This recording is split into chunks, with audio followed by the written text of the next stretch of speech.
Hello and welcome to the Cycle Starters podcast. I'm your host, Heather Rebecca Wilson, and today I am so excited to welcome Lindsay Kami, an Asian American screenwriter and podcaster who is on a mission to champion powerful Asian female narratives in Hollywood. Lindsay hosts the incredible podcast You Found Her, where she helps others find success while cultivating self-love and inner peace.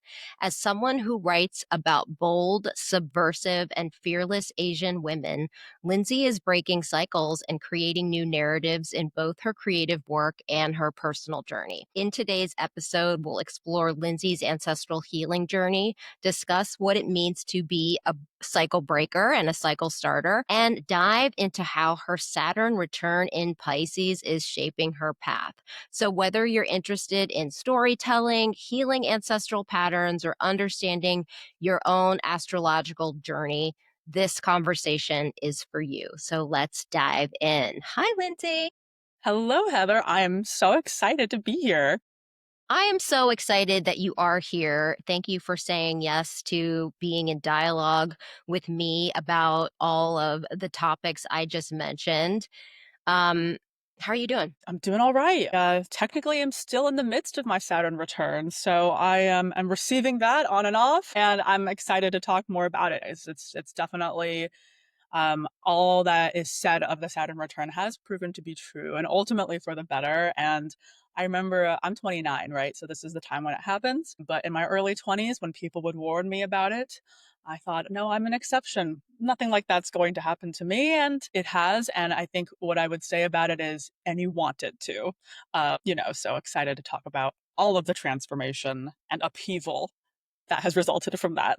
Awesome. I'm so excited to get into it. So before we dive into all the magic that is astrology, let's get your ancestry just out on the table. So what can you Yeah. share with us about your ancestral background? Yes. So I am half Chinese and half Japanese. My mom is Chinese. My dad is Japanese. I've done my 23andMe. So there's a sprinkling of a few other, there's some Vietnamese, some Korean, but by and large, it's those two. I know that my dad's side is all from Hiroshima and Japan. And my mom's lineage is spread throughout. So that is the land that I hail from. Okay, excellent. So, when did the concept of ancestral healing or generational healing even enter your consciousness? Because I didn't know anything about it. Certainly not when I was 29. It really came into my life, I would say like in my early 40s when I started doing Right. this work. So when did Right. it enter your consciousness? Like when did you realize like this is a thing, right? That Mhm. that patterns, that behaviors can be passed down through the Yeah. generations? I think there's been two waves. I actually would say that you probably were the first utterance I had heard of this being a concept, but I think the two waves would be like physical, biological, this conversation around how there's generational trauma truly in our cells that we receive throughout the decades, throughout the years, and then also spiritually. So that is newer to me, and I absolutely receive it and believe it to be true. I started doing more Reiki healing in the last couple of years, and have gotten messages from her about what she senses in my throat chakra and things that seem to be ancestral wounds as well. So really in the last couple of years. And of course, Heather and we had an incredible reading where she delved deeper into that. And so you have honestly expanded my consciousness around this a lot more. Awesome. I'm so glad that I could do that for you. And it was an honor to read your chart. I consider it to be an honor just because it's a very intimate thing to share your unique and energetic signature. Your emotional life comes through your Mhm. chart, your ancestral wounds, your healing powers, your deepest core wound, which is often ancestral, is right there in the chart. Yeah. Very revealing. It's very intimate. So again, thank you for allowing me to look at it. It's one of my favorite things to do to analyze Oh, charts. I so trust you entirely. And yeah, it was an honor for me too. You're so sweet. Oh, and just background, Lindsay and I have known each other for a few years now. We used to work together actually. Yeah. Oh yeah. I think it's In been like, I don't know, 6, 7 years or something. Yeah. no, I love that we're still in each other's lives. It's It makes really, me happy. Yeah. yeah, it's Yeah. a beautiful thing. All right. So, okay. So I guess I read your chart a few weeks ago, and unfortunately, I came down with a really nasty upper respiratory infection right around the same time. And so I was coughing a lot during our session, which if I had known I was going to be that sick, I would have postponed it. I would have rescheduled, but literally the coughing fit started right before our session. So thank Yeah. you for your patience and understanding and your compassion as I Please. made Thank it through you for that. still doing it for me. I felt grateful, but also sorry for you. Well, you're so sweet. And I really wanted to give this reading to you just because it was so empowering for me to read my own chart. And then, Right. for each person that I give this reading to, they always feel super validated and really seen. Yeah. And so I was like, I think this would be good for Lindsay, especially at the age that you are, right? At 29 years old. For those of you who are unfamiliar with this term, Saturn is the planet of rules, boundaries, structure, responsibilities. He's kind of your cosmic teacher. Saturn is the disciplinarian, but he really, really wants you to be your very, very best. He wants you to live up to all of your gifts. He wants to put you through the ringer so that you are super strong and savvy and powerful on the other side. Saturn gives us rewards actually too. So Saturn probably spends maybe I would say like 3.5, 3 years in each sign. And it is currently in the sign of Pisces. It will be moving into the sign of Aries this year, actually. So that's a big deal. But it takes 29 and a half years for Saturn to move around the entire zodiacal wheel, and there are 12 signs in the wheel. And when it returns to the exact position it was in when you were born, we call that your Saturn return. And so this usually happens around age 27, 28, 29, 30. It's just like a range of years. And it's a cosmic coming of age moment, just like how turning 18 or 21 marks an important transition in our lives. Your Saturn return marks your true entrance into adulthood. So Saturn is like, I want you to get serious about this. I want you to Mm, get serious about your life. And so yeah. during this time, you might feel like you're questioning your life path. You're ready to let go of things that no longer serve you. You're drawn to major life changes and you just get more serious about your long term goals. So it's a cosmic checkpoint, and Saturn is asking you, are you being authentic? Are you being your true self? So it can be challenging, but it really is a gift because it's helping you build your foundation for the next chapter of your life. And everybody goes through this. It's a natural part of growing up. And I think that when you can understand what's happening, it actually makes it easier, right? And you're able to see it as a gift. So if you're approaching your late 20s out there and you're feeling these big shifts, you are not alone. Again, everybody goes through this. Yeah, and it's perfectly normal. So, Lindsay, thank you for being here and engaging in this conversation about it because yeah, I think this is a topic people want to know about. Yeah, I could talk about the Saturn return for a long, long time because, like you said, I got chills with you saying a number of different things. One, my understanding of the Saturn return has been you're being called to let go of the patterns that are no longer serving you, that you have been relying upon for about 30 years now. It's formed your Hmm. identity. And it's deeply uncomfortable because Saturn, like you said, is a teacher that wants to put you through the ringer ultimately for your betterment. In the moment, I can say it did not always feel that way. I can say from hindsight it is true, but I'm happy to speak a little bit more about my Saturn return in the hopes that it might help anyone listening, sensing these things coming about. To me, like it almost felt like the tectonic plates in my life were moving and it was really uncomfortable. And I could sense all these growing pains were growing and mounting from 27 on to this apex of massive discomfort where it became very clear to me that the pattern I was being called to let go of because I was having to learn the same lesson over and over again and it was getting increasingly more painful was that I've always been an overachiever, an anxious overachiever who has placed all of my worth on my external accomplishments and external validation. And I've heard someone say before of the Saturn return, you can get by on your cleverness for so long, until the Saturn return, where, like you said, you need to become your authentic self, and that cleverness is no longer enough to sustain this charade. And so Mhm. my charade has very much been informed by my life path, my career path as a writer. I would say that my other wounds also include wanting to be heard, wanting to be seen.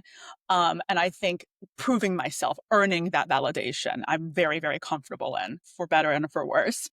And around the time of my Saturn return, I just felt like, even though I had accomplished a great deal in my writing career, and I think objectively people may have looked at me and said I had a lot of things I should be really proud of, I had never felt like more of a failure because I had a very rigid understanding of success and a rigid understanding of my timeline. So by the time I reached 29, I had placed so much like arbitrary value and worth in that age that it broke me. Like the fact that I reached that age and I didn't hit these metrics I had in mind about how much money I was supposed to be making, about basically proof of my success and proof that I wasn't a failure. And it made me see my biggest fear across all my life, truly, as long as I can remember now, has been of failure. And everything I've done has been in pursuit of avoiding that feeling. So my Saturn return has been confronted. What's the deal here? You putting all of your worth in these external metrics. And actually, like on a more spiritual level, I think it's like the mercy and the kindness of the Saturn return is to say, I want to set you free, because this is like a prison that you're living in.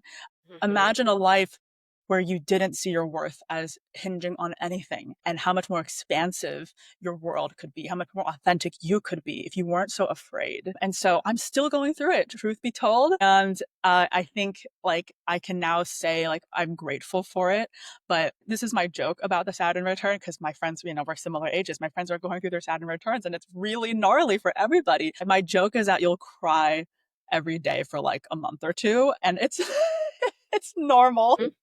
but it's a crisis, really. It was a gnarly, really challenging crisis for me. Thank you for sharing all of that. So, your natal Saturn is in the sign of Pisces. And so, I want to tell people a little bit about what that Please. means. So, Pisces is the last sign of the zodiac, and it is the sign of mutable water. So, water is the element of our emotions, our feelings, our sentiments. And when a sign is mutable, it just means it's adaptable, it's changeable, it's flexible. And so in the Northern Hemisphere, each season is going to end with a sign in a mutable modality because it transitions us from one season to the next.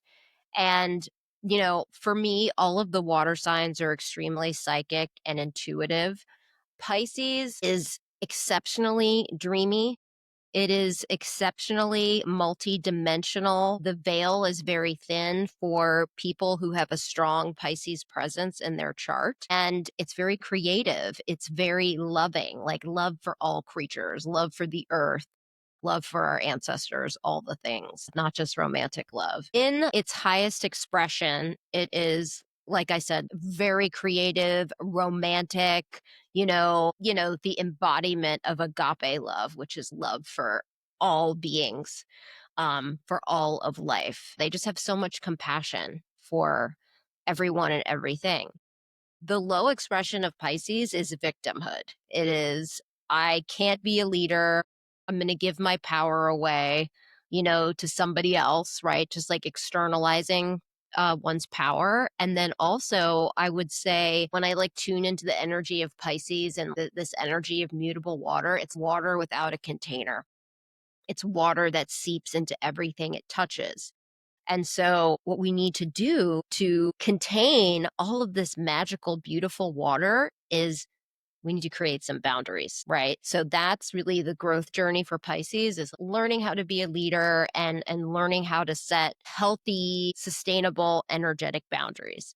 So when we have Saturn in Pisces in our natal chart, this is telling us that Saturn wants you to be a strong leader in this area of your life, right? And so, because Pisces is all about dreams and spirituality and the unseen realms, What I feel is happening for you, I mean, you chose this on the other side when you decided to come in when you Yeah. did.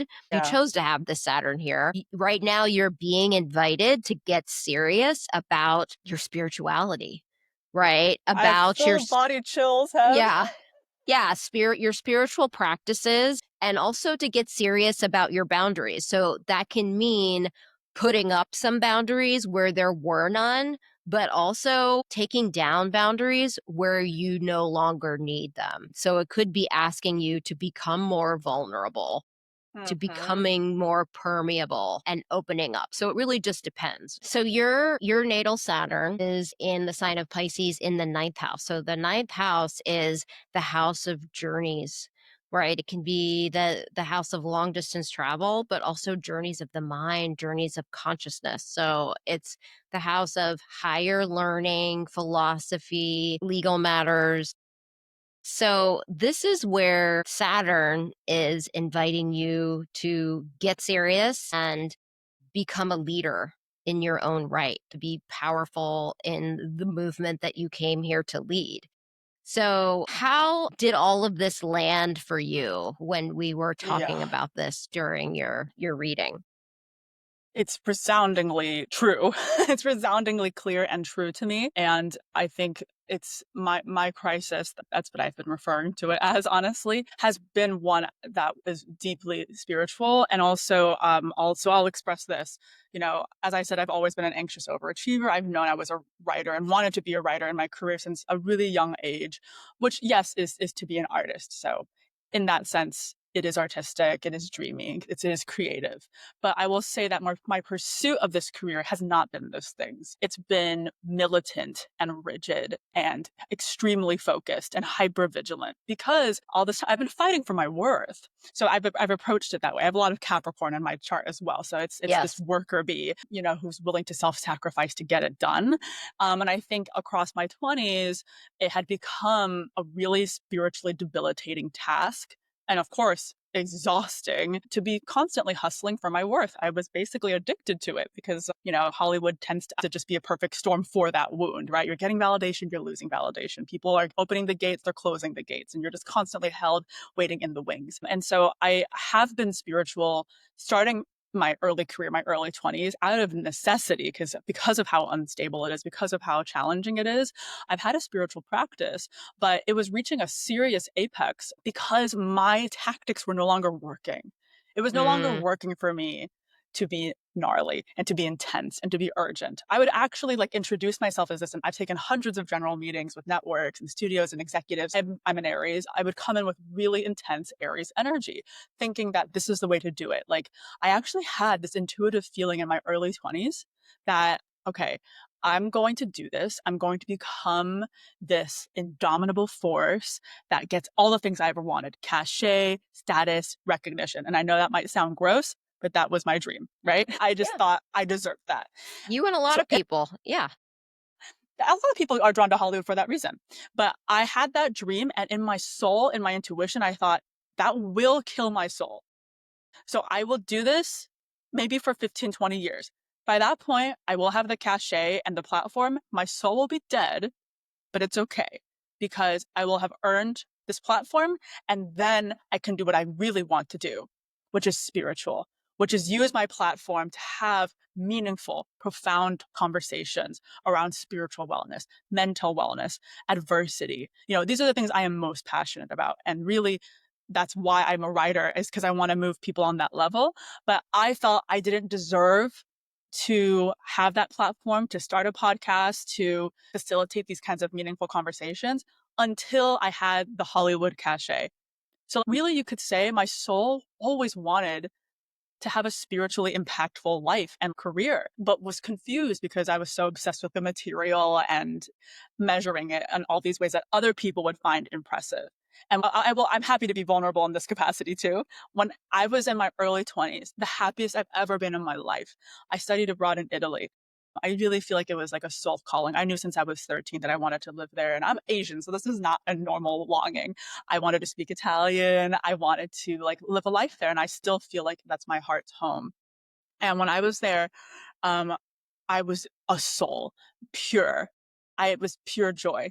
It's the only time in my life I've had no anxiety dreams. I was just in bliss, and I was penniless. I had no career, was not placing my worth on anything. It wasn't even a thought. It was like, I'm here to be alive and I'm here to enjoy my life. And I think that the universe gave me that on a spiritual level because it knew I would be lost without it. It knew my soul's correction was to hunger for this work and hunger for this validation, that I would need a compass that reminded me, no, your soul actually wants to be free and wants to be at peace. That's the Pisces of it all, right? That's my home. My home is that peace. And so I think in the Saturn return, it's been really hard because, you get so attached to something, a very clenched energy, a deep resistance to letting go of the material, of the money, of the status, of all these things. And I actually can hear the universe saying, I'm not saying you don't get to have that, honey. I want to give to you endlessly. You will be okay, but you need to let go of that so that you can feel more authentically with who you truly are, which is someone who isn't so clenched about these things, someone who knows that their north star, and I think the things that like my people in my circle, my friends, my family look to me towards, is a very spiritual presence. So to me it's like, oh, it's so clear. I've gotten lost. I've gotten lost in the woods, and my Saturn return was come back home to the spiritual place. Pisces, it's like, it's so clear. Yeah. Oh my God. Thank you for sharing all of this. I think this is super valuable insight for anybody going through their Saturn return right now. Their natal Saturn's in Pisces. So I think this is really valuable. So you were talking about how you have a lot of Capricorn in your chart, and that is true. Your moon is in Capricorn. And I want to talk about this because I think it's definitely related to some of the patterns that you've been referring to. Your moon in the natal chart represents your emotions and your ancestral wounds, but also the gifts your ancestors have given you. So with Capricorn being the sign of cardinal earth, and earth is what we use to build the structures that give us security and stability in our lives. Capricorn is that high achieving worker bee. Like they know how to get shit done. But they also have, I mean, it's not really a but, and they have an emotional side. So, from the waist up, Capricorn is the mountain goat that climbs the highest heights. And then from the waist down, it has a fishtail. So you have a watery side. I mean, you're a Cancer rising. So you're very watery. You're very intuitive, very loving, very nurturing. The Capricorn moon has an emotional side. And it's in the sixth house of work. It is in the sixth house of like how we mentally organize our reality. And it's like our daily life, our daily routines, what we do every day. Yeah. So tell me about this Capricorn moon. Well, first of all, does it resonate that this is a generational thing? Yeah. Well, I mean, I think you've mentioned it, but basically with the Capricorn moon, you're emotional about your work, right? You're emotionally fulfilled by work and also having a good daily routine or just feeling you're productive Yeah. every day. Oh God, yeah, it's true. This Reiki healer who I spoke of, she's deeply spiritual, so we talk a lot about these things. And she said that some people, their soul correction, if you will, their soul's journey is like work is usually separate from their love life or like their family. It's separate. She said, for me, it is my work. My work is so much a part of my soul's journey and the lessons that Hmm. I'm being called to learn. And so it is unique in that sense. They are one and the same. And it's obviously true based off of everything I've said. She mentioned this a number of times about my throat chakra wounds when it comes to having my ancestors having been heard, women having been heard, Hmm. and having been able to vocalize.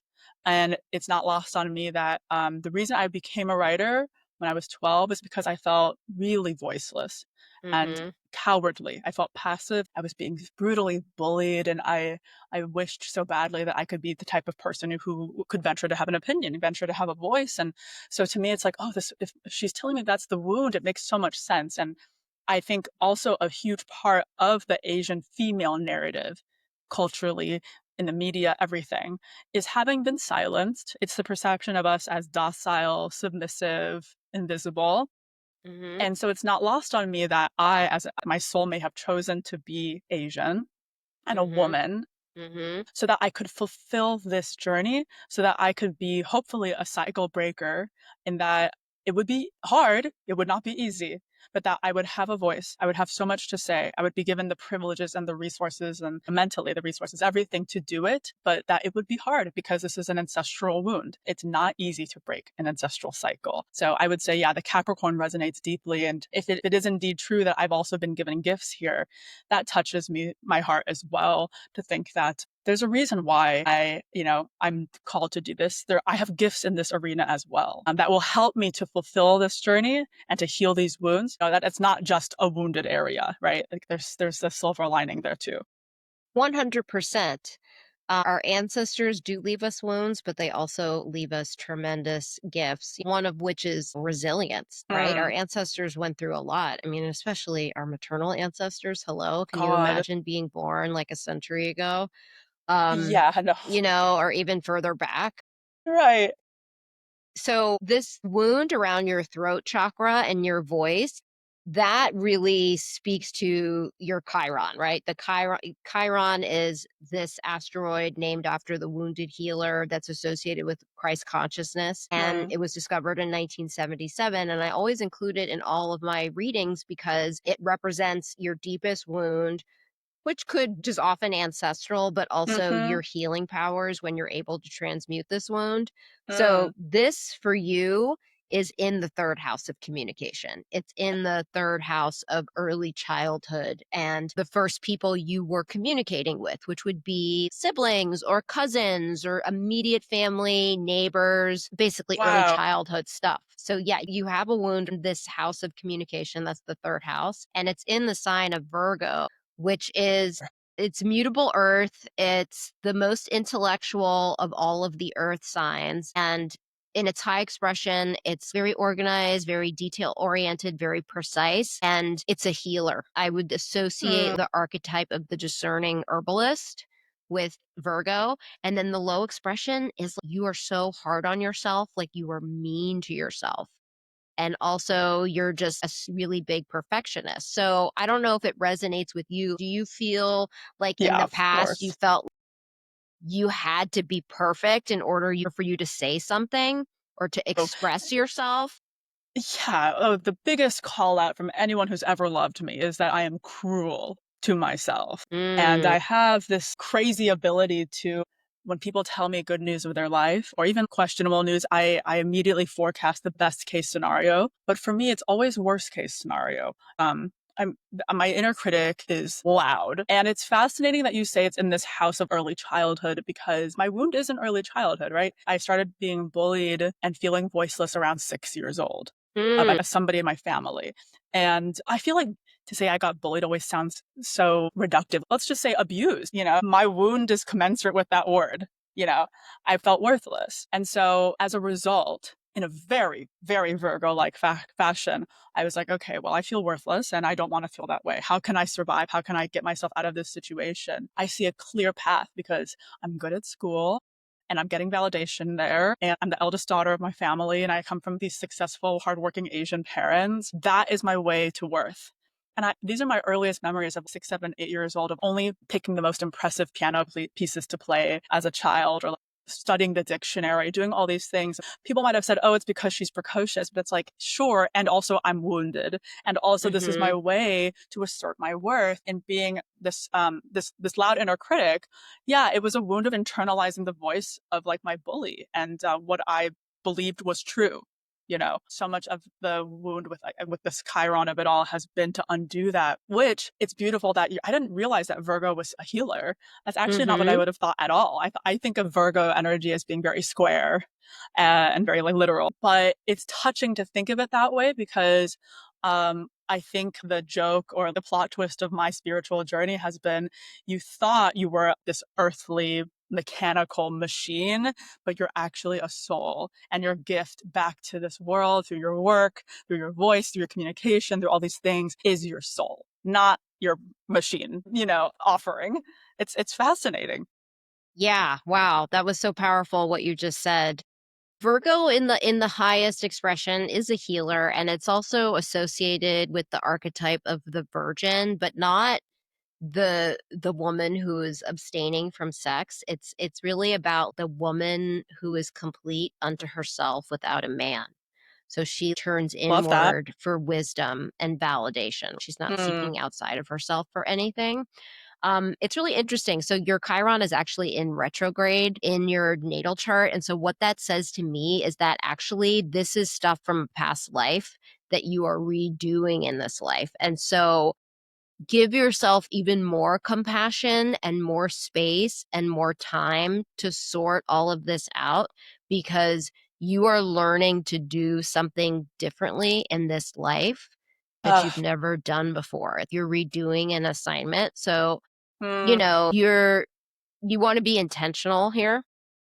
Yeah. But yeah, give yourself lots of love, lots of compassion, lots of space. It's okay if you're going a little bit more slowly in this area of your life because you're redoing something because you really want to get it right in this I life. got chills hearing that, and I feel like you would align with this. So much of my frustration amidst the Saturn return is I have this impatience. I'm an Mhm. Aries, after all. Mhm. Yeah, me too.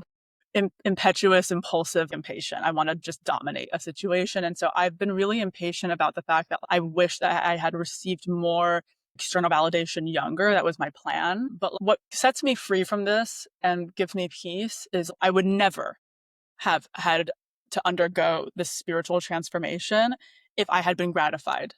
If I had been gratified, Mhm. I would have thought, oh, the universe is telling me I am here because of me, my ego. I am being rewarded, which means I'm doing it right. And if I think I'm doing it right, that means I am not called to look within at all because I'm just getting by through my cleverness, right? I would not have had to confront my fears. Maybe I would have felt pretty good about myself if I had that validation. Let's say I got millions of dollars and I was 25 years old, whatever. And then let's say inevitably as life goes, you fail or things turn. That would only amplify the suffering because I would never have looked within and realized that my worth isn't about this money or isn't about this status. And this to me, Hev, I think this is why a lot of truly wealthy people, celebrities, end their lives. At this point, it's when they've placed their worth and they had some fantasy that when they got to this, the end of the yellow brick road or whatever, it would feel different. And then when they realize it doesn't, or when they like lose the money and they lose the relevance and the status, it drives them into a deeply dark place. And from this vantage point, I can see how this universe loves me so much, or my soul wants to earn this correction because it doesn't want to go through that. It doesn't want me to have been gratified young. Do you hear what I'm saying? I know that's like kind of Yes. maybe, but I feel that's true. It's like it's sparing me of that. Yeah, I totally hear what you're saying. So I want to go back to this Capricorn moon because I think it's super fascinating that your work is very important for you emotionally. Your work needs to emotionally fulfill you. And this ancestral wound is around your relationship to work, which could show up like workaholism or Yeah. working just for status, right? Working just for money. And then the high expression of Capricorn is I'm using these beautiful, amazing worker bee talents, this ability to get shit done like nobody else in the service of something bigger than myself. Mm, So, I mean, can you see this? I mean, we're going to like start talking about family stuff now. Can you mm. see this in your family? Yeah, when I look at my mom, who is like without question my hero, my inspiration, I don't know if like your listeners are familiar with the Enneagram, but the Enneagram, like, sort of helps you identify your personality type based off of your wound, like your biggest childhood wound, what have you. So, like, my mom and I both are the type 3, which is the achiever and the performer. And the wound is placing your worth on external things in the hopes that you'll feel worthy. And the hope is that you learn that, of course, your worth is innate. So I can see, yeah, my mom is high achieving. My mom is incredibly determined. My mom like carries herself with, like, I always joke, like, not entitlement, but like the abundance of like a wealthy man. Like she just Hmm. doesn't have shame. Hmm. So on some level, yes, I feel that this industriousness and mind over matter and giftedness in the line of work is so obvious. when it comes from my dad too is like a very sharp mind and committed to his work and successful. The difference between my mom and my dad or anybody else in my family, and myself, I would say is I am highly sensitive and emotional and introspective and intuitive. And there's a difference there. So I feel I am much more impacted and brought to darker places and higher places with my work because of my constitution, you know? Well, yeah, you are this Cancer rising. I mean, that is who you are. That is the lens that you see everything out of. Mm. So you are naturally very psychic, very intuitive, and very loving, very nurturing.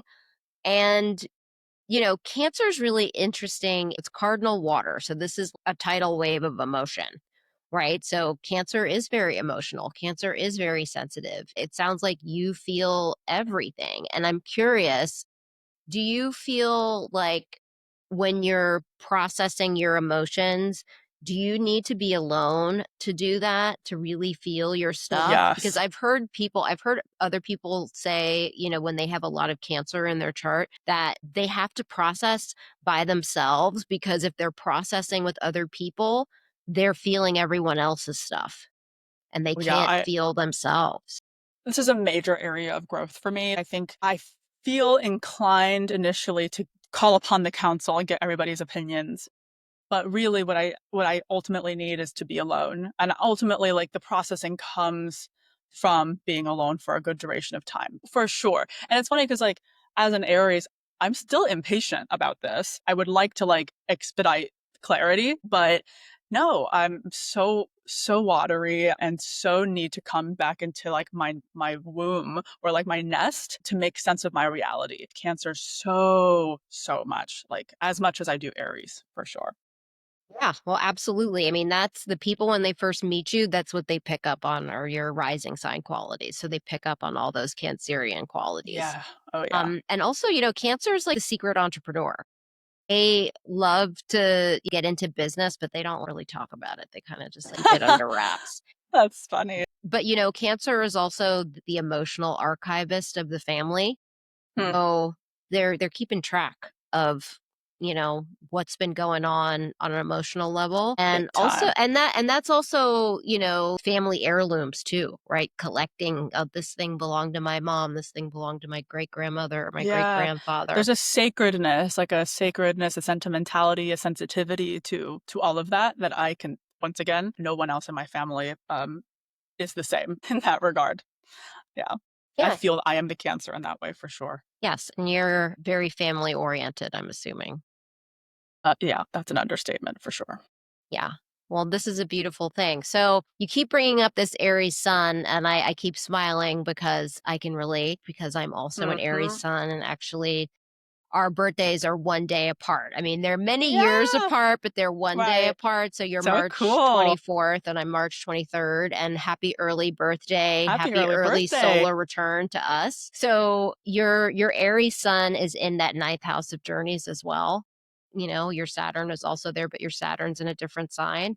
So this is where you're shining, right? You're shining as a leader, as a pioneer, as an entrepreneur, perhaps, but somebody who initiates in this realm of higher learning, going on these journeys of the mind, journeys of the soul, journeys of Oh, consciousness, and like I said, yeah. this can be long distance travel or this can be psychedelic journeys, but Uh, this is where you are shining as a leader.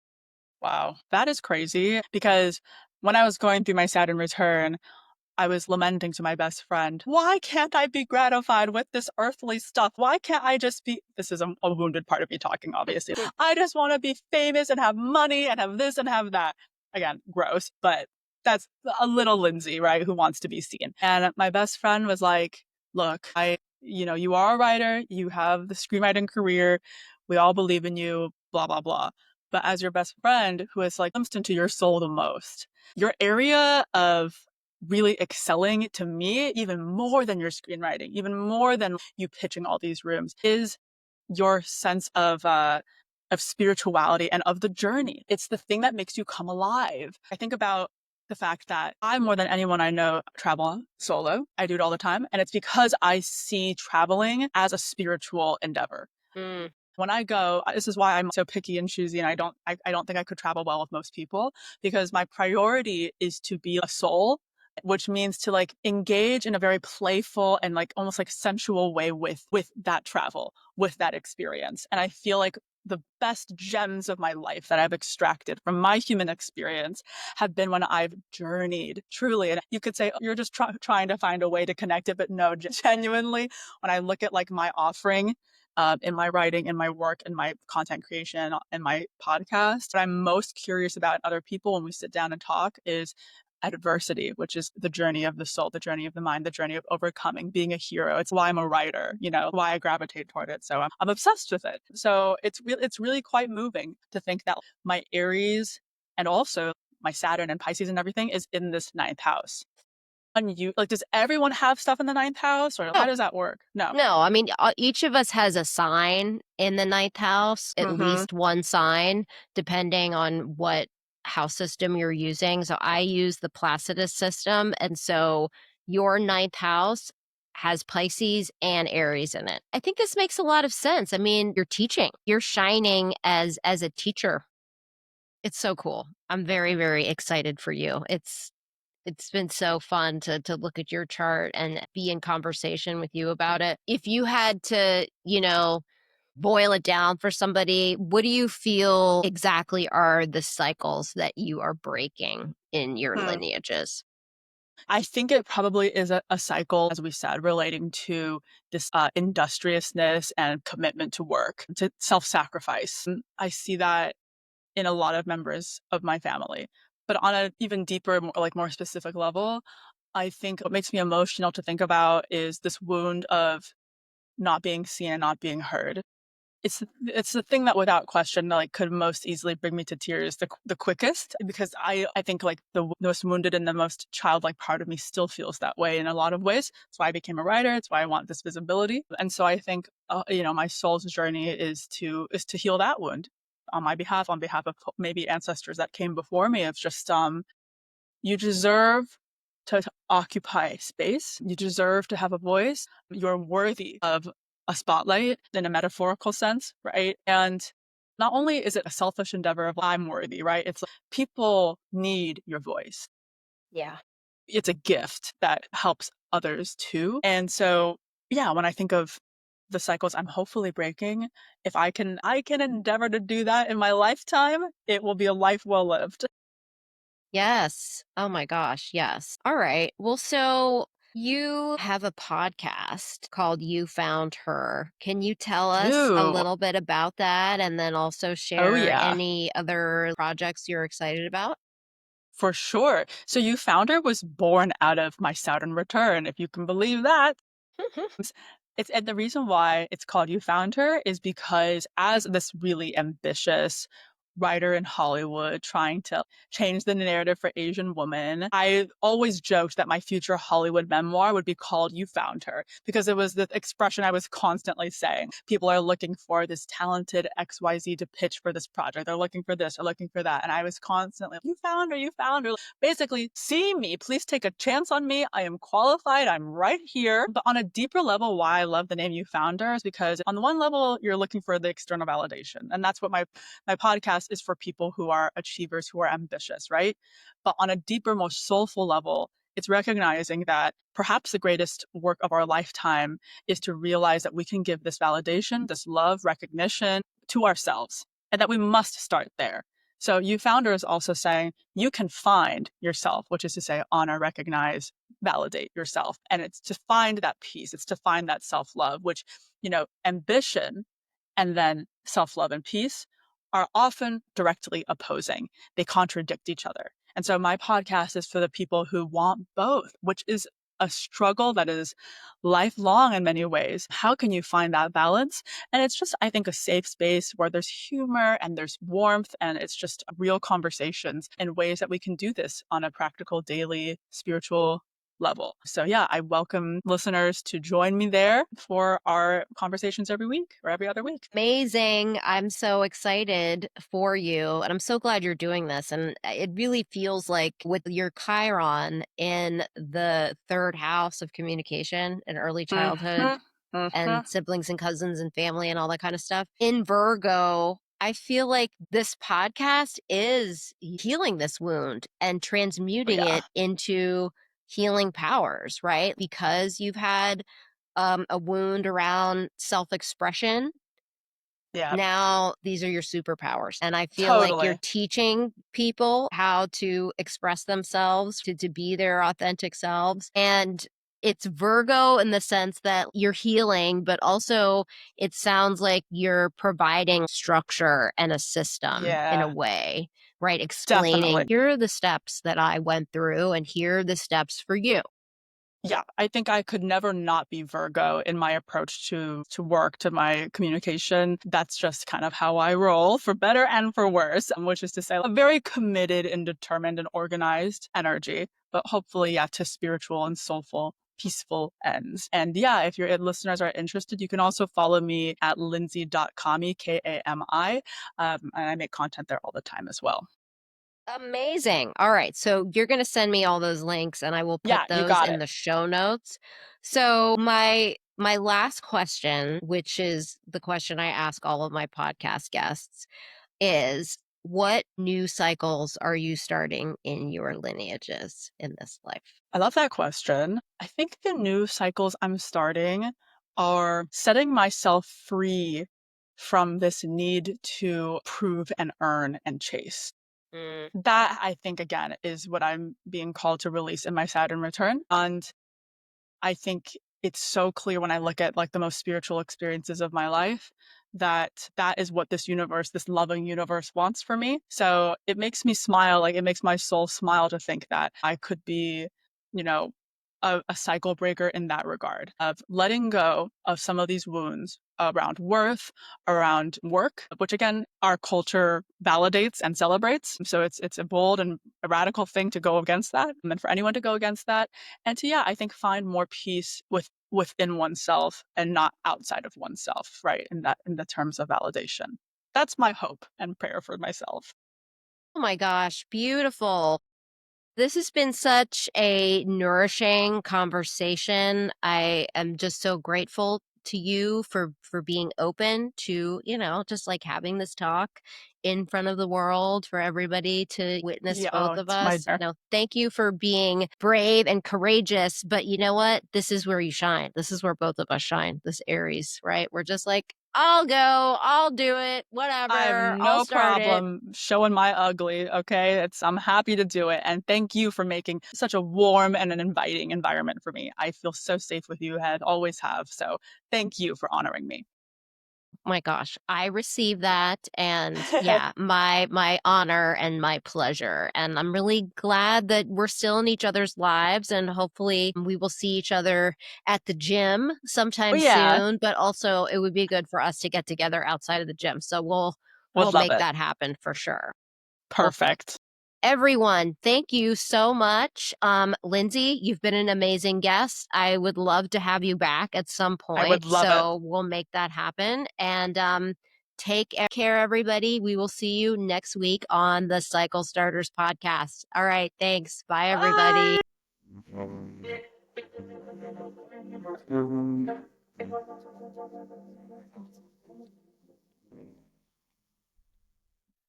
Are you ready to break free from old patterns and create positive change that ripples through generations? Welcome to the Cycle Starters Sanctuary, a free healing community where ancestral wisdom, astrology, and pleasure converge for conscious evolution and generational empowerment. Join our vibrant community of female-bodied beings across all lineages and cultures committed to breaking intergenerational patterns.